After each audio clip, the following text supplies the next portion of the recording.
Once upon a time, a king named Nebuchadnezzar of Babylon conquered Jerusalem and took many captives. Among them was a young man named Daniel from the royal family of Judah. Daniel was chosen to be trained in the king's palace, along with other promising youths. The king ordered they be taught Babylonian language and literature for 3 years. Daniel and his 3 friends were given new Babylonian names. The king's food was offered to them, but Daniel did not want to defile himself. He asked for permission to eat only vegetables and drink water. The official was afraid the king would punish him if they looked weak. Daniel proposed a test: 10 days on vegetables and water. After 10 days, they looked healthier and stronger than the others. God gave them knowledge, wisdom, and understanding. Daniel was given special ability to understand visions and dreams.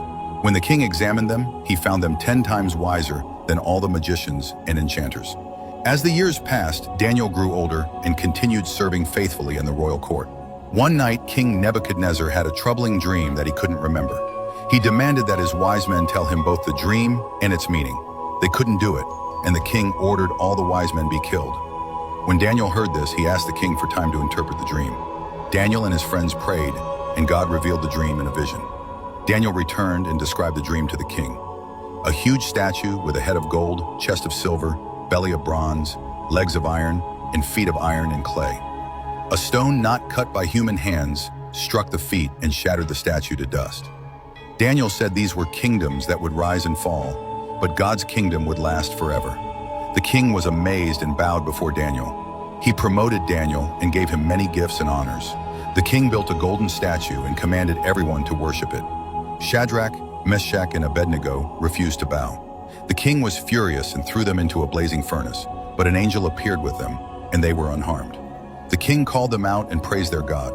The king had another dream, and Daniel warned him to repent of pride. But the king became proud and claimed credit for his kingdom. A voice from heaven declared judgment, and he lost his sanity. He lived like an animal in the wild until he looked to heaven and praised God. Belshazzar, the next king, held a feast using the temple vessels. Suddenly, a mysterious hand wrote on the palace wall. Daniel was brought to interpret the writing. He said it meant the king had been judged and his kingdom would be taken. That very night, Belshazzar was killed, and the Medes took over. Under King Darius, Daniel became a top official. Jealous officials plotted against him and convinced the king to make a law: no prayer to any god but the king. Daniel continued to pray to God as he always did. He was caught and thrown into a den of lions, but God sent an angel to shut the lions' mouths. In the morning, Darius found Daniel alive and praised his God. Daniel's enemies were punished and peace returned. Daniel continued to serve faithfully all his life under many kings.